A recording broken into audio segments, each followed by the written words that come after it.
छठ के बरतिया मानी सैया जी बात। माथे पर दौरवा हो लेके चली छठी घाट। भूखल बानी छठ के बरतिया मानी सैया जी बात। भूखल बानी छठ के बरतिया मानी सैया जी बात।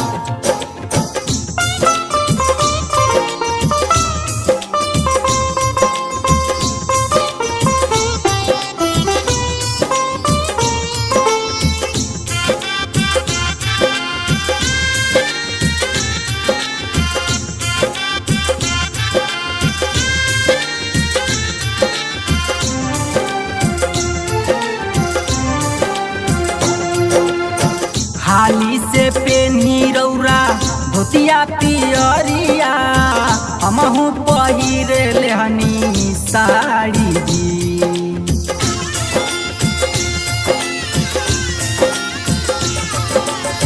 देर जनी करी सैया जल्दी से चली हो जाई भीड़े उहवा भारी जी।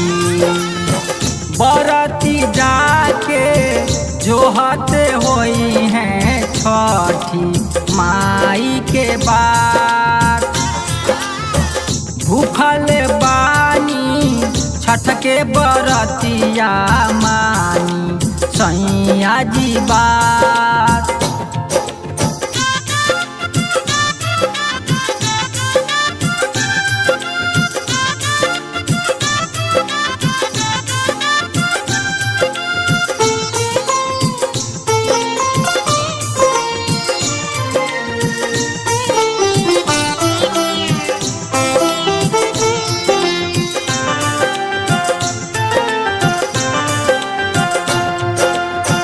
चौबीस गो मुखिया से कोसी भराई मांगे माई से वरदान जी।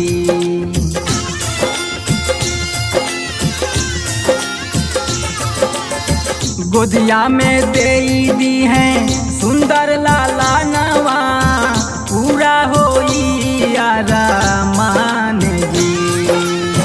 प्रेमी परमेश्वर बाबू असवानी चली है हमनी के साथ। भूखल बानी छठ के बरतिया मानी सैया जी बात। भूखल बानी छठ के बरतिया मानी सैया जी बात।